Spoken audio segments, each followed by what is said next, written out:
Have you ever wondered how your sales performance compares against your competitors and peers?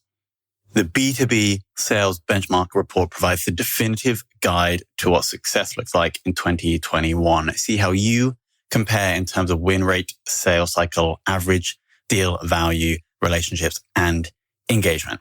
You can see the results and get the full report at ebsta.com/B2B-sales-benchmarks.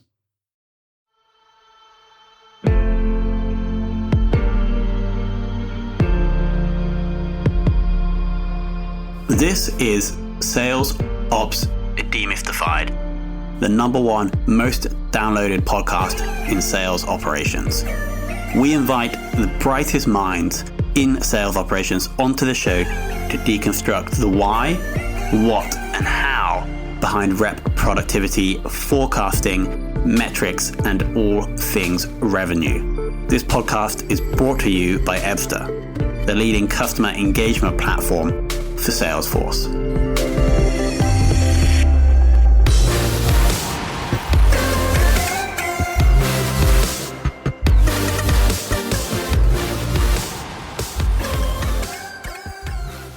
Hello and welcome to another very special episode of the Sales Ops Demystified podcast. And today we are joined with who I believe to be the best salesperson of all time, right, Enzo?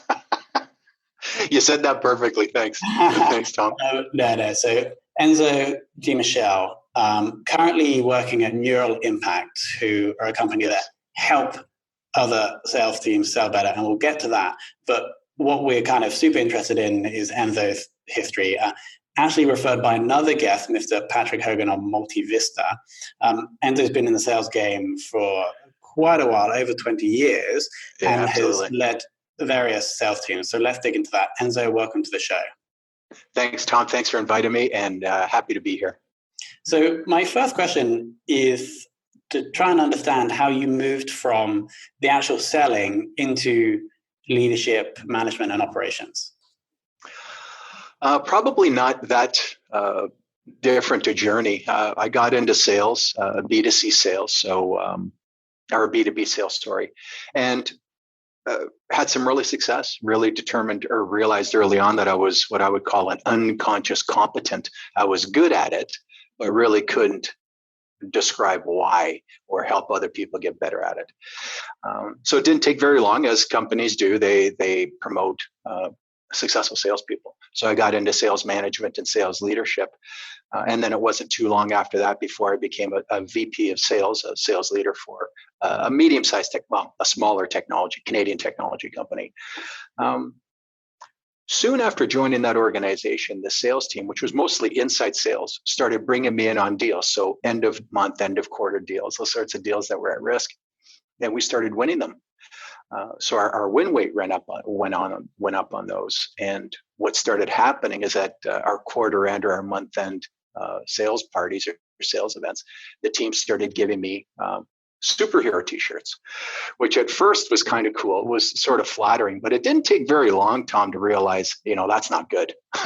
I can't be that guy. And I wasn't doing very much to help the team to get better. We were getting better at closing deals, or we were winning more deals. So it was at that point that I realized the sales ops or sales enablement process was good, but it was tactical, and we needed to go broader and deeper. So that's how I got into it. I started to develop the tools and the processes around that. That was also the time, Tom, when I first realized that sales leadership or sales management enablement was really lacking. Got it. Awesome. And then fast forward to your work today. How do you guys help sales organizations? So we've got a broad spectrum of offerings in terms of processes, tools, training, constructs, those kinds of things. So it does vary from client to client, but really it always begins with the same thing. And it's actually not too different from working as a VP of sales or a sales manager. Understanding the team, that is what the team's talents and skill sets are, doing an assessment of what they've got and what they need, and then building some tools and processes and training around that. And I said sales teams, but it's also sales and sales management. Awesome. And do you recommend like a best-in-class sales stack when you go into clients? Do you have these X amount of tools that you say are the top ones? Yeah, that's a great question, Tom. And I get that question pretty regularly, as actually the things that you and I have talked about, I hear those questions regularly. So as far as the stack is concerned, the specific products or the specific tools, no, I don't really recommend something, but I do recommend, and we do work with clients, and it does vary from client to client, but a CRM tool for sure. And then a BI tool that enables sales and sales management, and then either the same BI tool or a different BI tool that's focused on marketing. So planning, executing, and tracking marketing results. In addition to the technology stack, we do recommend, so whether I'm a sales leader or in my current capacity as a management consultant, the stack should also include some IP, some tools, training processes, scripts, those kinds of things to help, and playbooks to help the team take the learnings and those new skill sets and execute those in a repeatable and predictable way. Sure.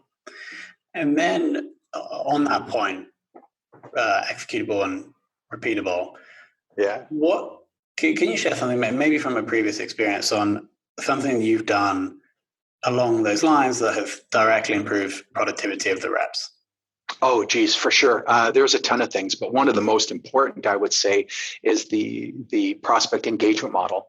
So there is a very specific model that the audience engages with in terms of becoming interested in what we're talking to them about. And that's a series of phone calls and emails. And there's a 6 or 7 step process that allows salespeople to effectively reach out to prospects. So whether they are cold prospects or people that have come into your website. So that's one of them. And so that model is 6 or 7 steps. Those are scripted. And they're scripted depending on the prospect or the customer that we're working with. And that becomes actually a cross between a construct, meaning giving the salespeople and the sales managers ideas about how to execute this. And then there's also specific scripts, say these things and say them in this order. That is one of the things in our world, by the way, we work with Microsoft business partners. That's one of the things that they get the most value out of because it makes it easier, it makes it cookie cutter for them. Got it. So what you're saying is that if every rep has the same steps that they should move through in order to engage prospects, are you saying that now that you go into clients and people don't have that in place, and that's one of the first things you recommend? Yeah, that's right. So yes to both of those things. There is a very specific model that helps salespeople be more successful in that. And then the second is that most B2B sales organizations, especially in the SMB market, don't have that in place. They leave it up to the salesperson and their natural talent or their ability to communicate, and then their sales managers to help them do that. So that probably is one of the most important and one of the things that we get asked the most to do. Got it. Right now, sales teams are being thrown into disarray with sales reps working remote for the first time in their lives. Because I assume this hasn't happened with any of your in-house teams before. From your work with clients, what are you seeing are the major challenges for sales reps and sales leaders right now? So I knew you were going to ask this question, Tom, and I really thought about how do I take what's in my head and make it digestible. I'm not sure if I'm going to give you a fulfilling answer, but I'm going to do my best. First thing I'm going to say is that, look, I realize that what's going on is freaking people out. And I would say rightfully so. One of the things that we've heard a lot, and it actually kind of gets under my skin, is people will say, how are you doing in these unprecedented times? These are not unprecedented times. In recorded history, a fairly recent recorded history, there have been more than 24 global pandemics. That doesn't include recessions, significant recessions, and depressions. So the results of all those things are pretty consistent in that they affect people's health and mortality rates, but it also affects businesses' ability to do business. So we're talking about sales. We're talking about sales and sales leadership. Those are tough gigs, Tom, and they've always been tough gigs. So the stuff that we're dealing with today is different than what it was a couple of years ago, but it's just change. It's impacting sales and sales leadership. And so the answer to your question is helping sales and sales managers be successful starts with, first of all, reminding them to not panic. This isn't weird. This is just slightly different. And then number two, holding people accountable, holding ourselves and our people accountable, and then reverting to what we've always done, and that is doing the internal and external assessments. What are our people good at? What do we have? What do we need? What do we need to redevelop? And then the second piece is, how are our buyers behaving?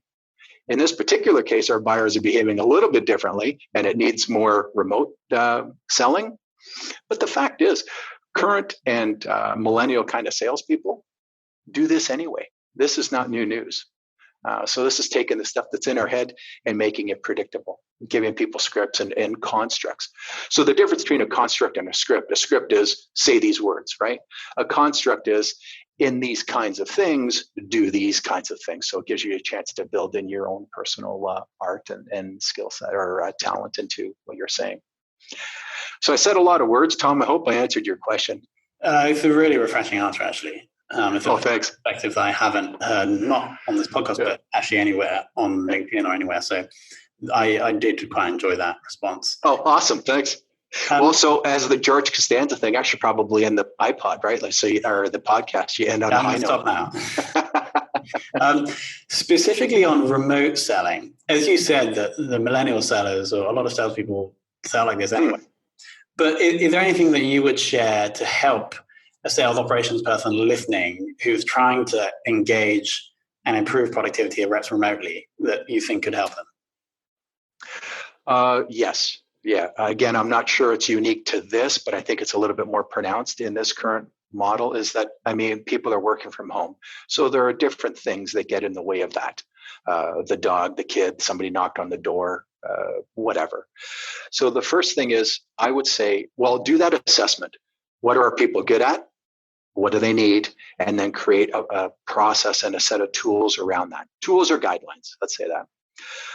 And then give the team, the salespeople and the sales managers, a model that they can follow that can help keep them on track. Again, that doesn't have to be a recipe, like a specific half a teaspoon of this, stir clockwise, that kind of stuff. It can be a model and with reminders that lets the team in their own mind formulate what that process is going to be like, from triaging a lead to making that first call, and then where do I want to take that? Meaning, if you can give that sort of a roadmap to your team, it helps us as salespeople and sales managers stay on track, and that helps separate from the noise, the dog, the kid, the door, that kind of thing. So it helps people keep on track, and it also gives us that roadmap. Where am I going with this? One of the things I think I'm seeing is what I'm calling extemporaneous selling or ad hoc selling. It's easy to be relaxed about what we're doing. But if I have a model, if I have a roadmap, it helps make things a little bit more structured. And I think that that'll help people. The other thing, and this is probably my personal preference, but Tom, I'm sure you've seen you've done a lot of work like this, where the person that is talking is way too relaxed. They're wearing their house coat or whatever the heck it is. So just a reminder to have some structure, have some professionalism about this. The good thing about this kind of work is that it humanizes us. That's good. Too much humanizing makes us seem like we don't really know what we're doing. So be professional. Be human, but be professional and have a plan. We hire salespeople and sales managers because they're good at what they do. So I think we should trust that and then give them some guidance about how to deal with the new tools. Sure. Now, looking at forecasting, have you seen, how can a sales ops or sales leader forecast right now? Have you have any tips on how people could do that effectively with all the uncertainty? Yeah, that's probably the second or third most common thing that we deal with today. The first thing, I'm going to take a step back and just talk about how current events have affected pipelines and forecasts.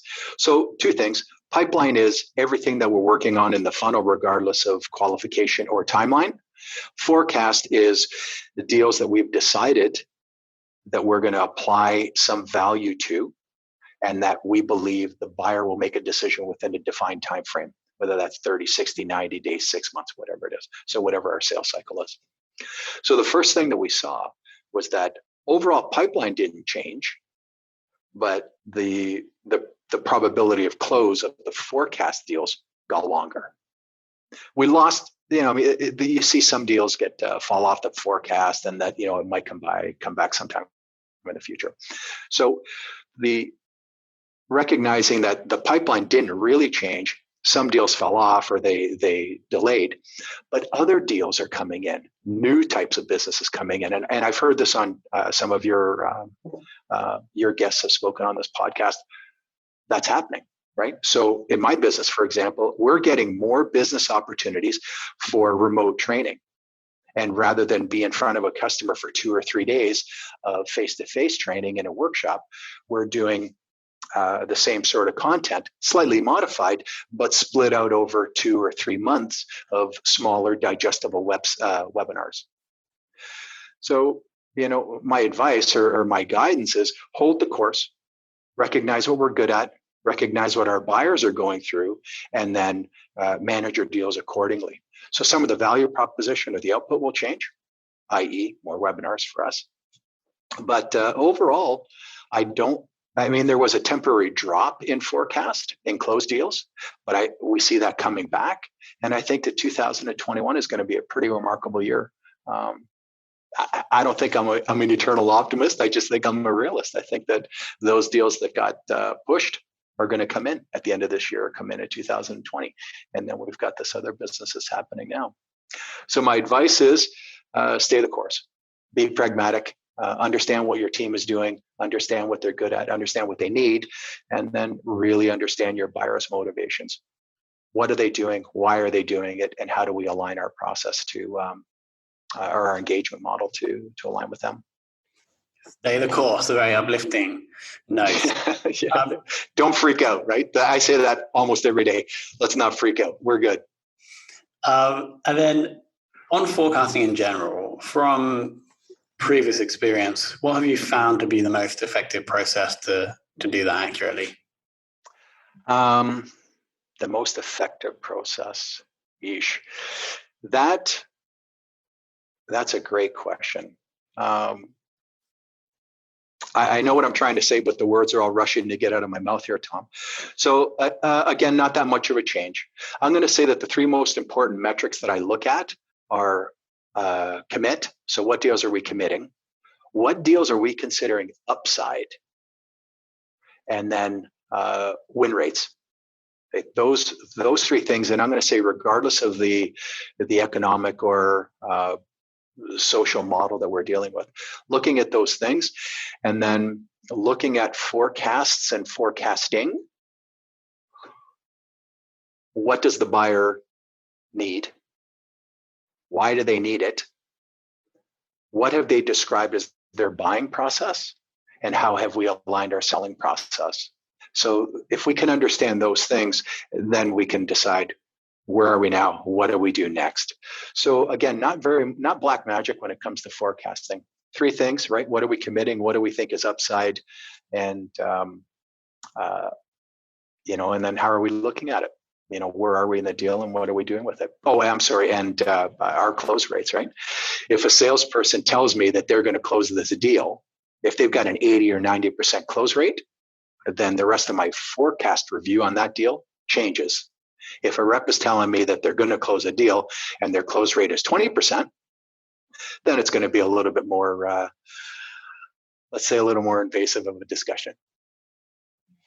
Got it. And so the next question on like favorite KPIs and metrics, I think you mentioned 3, right? So yeah.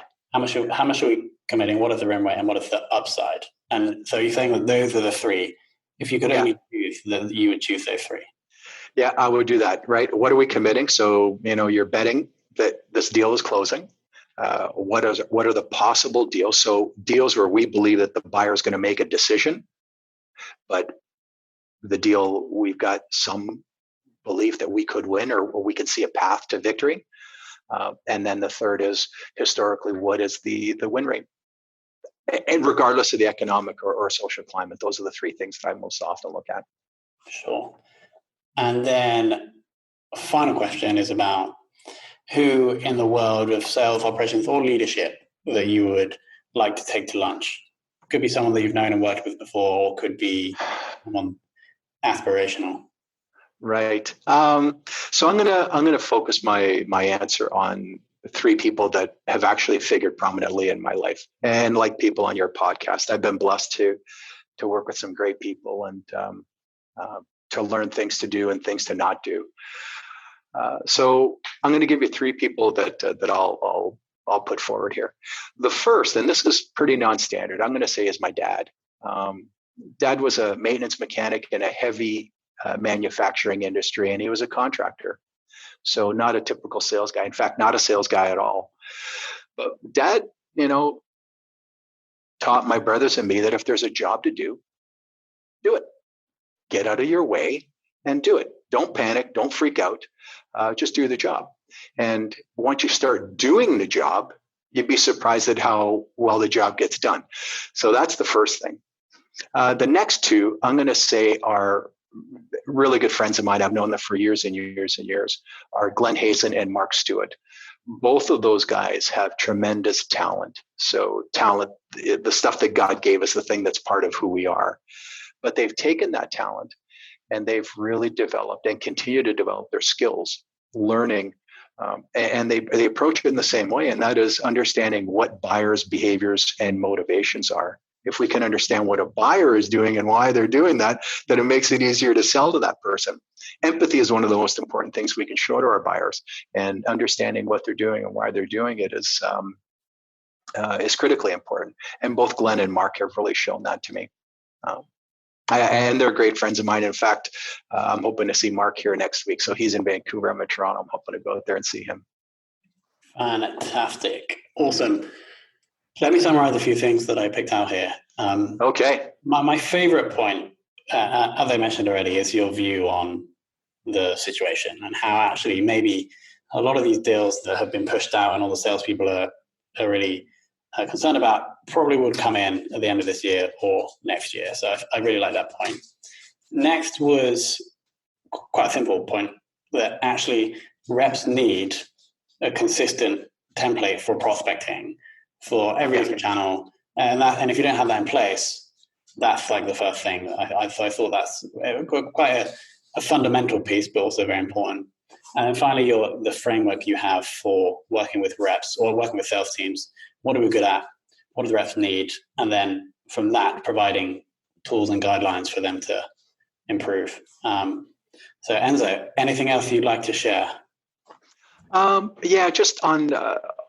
So one of the things that I work with Microsoft and the Microsoft business partners globally, and through years of research and working with these partners, and this is pretty consistent. Well, I'm going to say very consistent globally.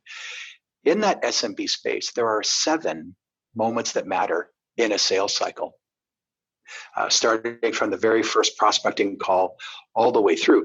And there are things that are absent in those moments that matter. If you talk to a rep who isn't as aware of what a sales cycle looks like, they would say that demos are very important. Well, demos are not one of the most important moments that matter in a sales cycle. But there's another part, and then there's a piece in the middle there where reps panic. And that is when when the buyer goes quiet. So we either think that we've won the deal or we've lost the deal. And what salespeople do when that happens, it usually often tips a deal over. So especially in today's day and age, when things are quiet or deals are getting pushed, we're probably in that space. They're quiet. Maybe we think we've won. Maybe we think we've lost. What do we do or don't do? So that's a critical piece. And it does vary from partner to partner what their sales cycle looks like, but that's actually an important part of the sales cycle that, most deals are either won or lost because of things we did or didn't do. Or we get objections because of things that we did or said. So when it gets quiet, we got to be careful about that. It is such a critical time, isn't it? Yeah. It's very hard to know. Do you send that final follow-up or do you just leave it? Yeah. Well, we're left with our own demons, right? And just be calm. Be calm, carry on. Yeah. And I like to finish, there was one phrase you used that I actually didn't write down that you said you were saying every day these days. I think it was just hang in there. Yeah, be calm. Don't panic. We're good. You're good. I'm good. We're good. And with that, Enzo, thank you so much for coming on the show. Hey, thanks, Tom. I really enjoyed it. I appreciate the invitation, and it was great to talk to you.